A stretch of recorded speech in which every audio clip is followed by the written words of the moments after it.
मुंबई ते मंत्रालयावर धडकणार उपवर्गीकरणाच्या विरोधातला भव्य मोर्चा. सातारमधून जाणार 1000 कार्यकर्ते. दादासाहेब ओव्हाळ महाराष्ट्र RPI ए गट उपाध्यक्ष तथा जिल्हाध्यक्ष सातारा, राज चव्हाण युथ जिल्हाध्यक्ष यांनी दिली कराड येथे पत्रकार परिषदेत माहिती. उपवर्गीकरणाच्या विरोधात मुंबई येथे मंत्रालयावर निघणाऱ्या मोर्चाला सातारमधून 1000 कार्यकर्ते जाणार असल्याची माहिती यावेळी पत्रकार परिषदेत देण्यात आली. कराड येथे पदाधिकारी व कार्यकर्त्यांची बैठक झाली. या बैठकीला कामगार युनियनचे जिल्हाध्यक्ष रामभाऊ मदाडे तसेच पश्चिम जिल्हाध्यक्ष राज चव्हाण, माजी युवक जिल्हा उपाध्यक्ष सिद्धार्थ गोतपागर, ज्येष्ठ नागरिक जिल्हाध्यक्ष सर्जेराव बनसोडे तसेच कराड उत्तरचे तालुकाध्यक्ष महेंद्र गोतपागर, तालुका उपाध्यक्ष अमर कांबळे, विद्यार्थी शहराध्यक्ष स्वयं ओव्हाळ, आबासाहेब लवंडे, बाबा कांबळे, दत्ता पवार तसेच दक्षिणचे तालुकाध्यक्ष मुकुंद माने, गौरीताई चोरमले, पूजा वाघमारे, अश्विनी पवार, राजू ओव्हाळ, दीपाली पवार, वैशाली मोरे यांची यावेळी उपस्थिती होती. 30 जूनला मुंबई येथे मंत्रालयावर हा मोर्चा धडकणार असून यात लाखोंचा सहभाग असल्याची माहिती दादासाहेब ओव्हाळ, राज चव्हाण यांनी कराड येथे पत्रकार परिषदेत दिली. मुंबई येथे मोर्चा होतोय, त्या मोर्चाच्या अनुषंगाने उद्या तो मोर्चा आहे. त्या अनुषंगाने आज आम्ही कराड येथे आलेलो आहे. कराडमध्ये सर्व प्रमुख पदाधिकाऱ्यांच्या गाठीभेटी घेऊन उद्या होत असणाऱ्या मोर्चाला साधारणपणे सातारा जिल्ह्यातून रिपब्लिकन पार्टी ऑफ इंडिया हे राष्ट्रीय अध्यक्ष दीपक भाऊ निकाळजे यांच्या आदेशाप्रमाणे मोर्चामध्ये सामील होण्याकरता एकंदर जिल्ह्यातून 1000 कार्यकर्ते मोर्चामध्ये सामील होतील.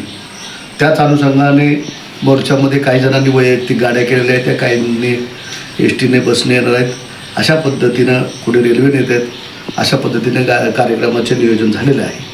त्यामुळं कुणी कुठल्याही बाजूने या कसेही या, परंतु उद्याच्या होणाऱ्या मोर्चाला मध्ये मुंबईत सामील व्हा अशा प्रकारचं आव्हान करण्याकरता आज आम्ही कराडमध्ये आलेलो आहे. एकंदरच कराडमध्ये ह्या उपवर्गीकरणाच्या विरोधात मोर्चा करणे याचं कारण असं आहे की आपण पाहतोय की भाजपच्या काळामध्ये भाजपांनी मनोवादी संस्कृतीच्या माध्यमातून पिछाडून पूर्वी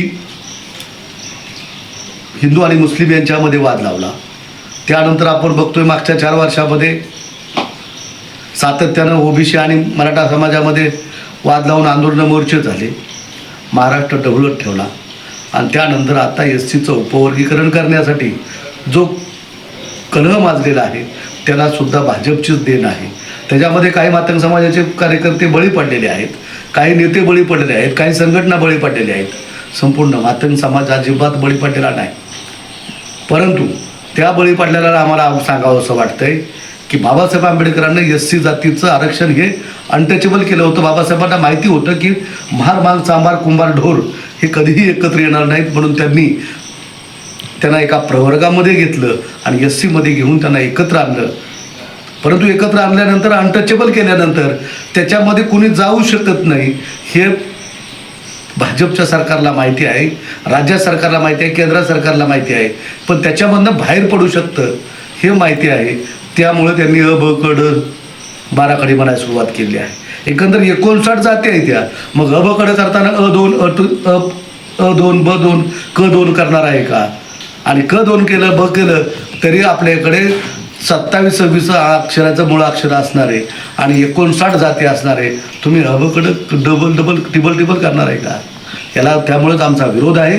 कारण आता हे भाजपच्या काळामध्ये अबकडं करणं हे चुकीचं होणार आहे आणि त्यामुळंच त्याला विरोध म्हणून आम्ही रिपब्लिकन कार्यकर्ते बाबासाहेब आंबेडकरांच्या संविधान वाचवण्याकरता एकत्र येऊन या गोष्टीला विरोध करणार आहे. आणि त्याच विरोधामध्ये मला पुन्हा एक सांगावं असं वाटतंय की ज्या पुढाऱ्यांना बाबासाहेबांबद्दल तिरस्कार आहे, बाबासाहेबांच्या संविधानाबद्दल तिरस्कार आहे, बाबासाहेब आंबेडकरांच्या रिपब्लिकन पक्षाबद्दल आणि त्यांच्या नेत्याबद्दल तिरस्कार आहे, बाबासाहेब आंबेडकरांनी दिलेल्या निळ्या झेंड्याबद्दल तिरस्कार आहे, त्यांनी इथून पुढं आपल्या हृदयावरती आणि डोक्यावरती हात घेऊन शपथ घ्यावी. तुम्ही मानत असाल त्या देवावरती देवाची शपथ घ्यावी आणि इथून पुढं बाबासाहेब आंबेडकरांच्या पुतळ्यास पुष्पसुद्धा अर्पण करू नये.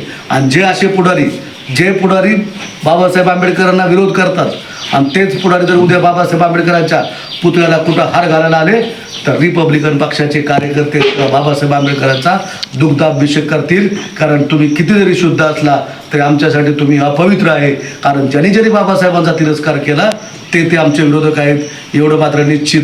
आणि त्यांना वेळप्रसंगी बाबासाहेब आंबेडकरांचा दुग्धाभिषेक करून ज्यांनी बाबासाहेब आंबेडकरांना हार वाटवण्याचा प्रयत्न केला आहे अशाला आमच्या युवकचे पूर्वचे जिल्हाध्यक्ष पश्चिमचे जिल्हाध्यक्ष राज चव्हाण तसेच आमच्या पूर्वचे जिल्हाध्यक्ष किरण ओव्हाळ यांच्या नेतृत्वाखाली युवक आघाडीच्या माध्यमातून अशा भांडवलांना आम्ही धडा शिकू आणि त्यांचं खाली मुंडकं वर केल्याशिवाय आम्ही वर पाय केल्याशिवाय आम्ही स्वस्थ बसणार नाही आणि आमची युवक आघाडी बी स्वस्थ करणार नाही.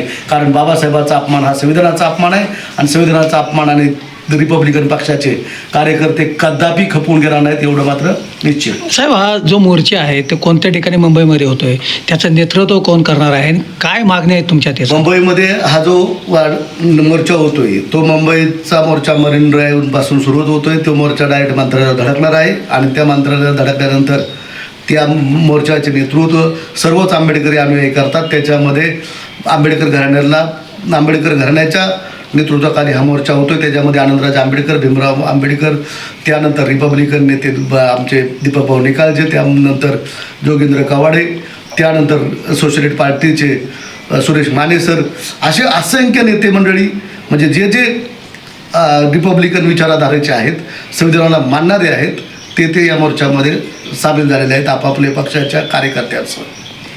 किती जणांचा जनसमुदाय सामील होऊ शकतो मोर्चा? जनसमुदाय साधारणपणे आम्ही लाखाची अपेक्षा धरलेली आहे, परंतु त्याच्यापेक्षाही जास्त उत्स्फूर्तपणे पाठिंबा मिळेल एवढं मात्र निश्चित आहे. धन्यवाद. परमपूज्य डॉक्टर बाबासाहेब आंबेडकरांचं नाव कोण जर घेऊन राजकारण करत असेल तर त्या पुढाऱ्यांना युथच्या वतीने त्यांना जिथे जिथे मिळेल तिथे तोंडाला तर काळे फासणारच आहे.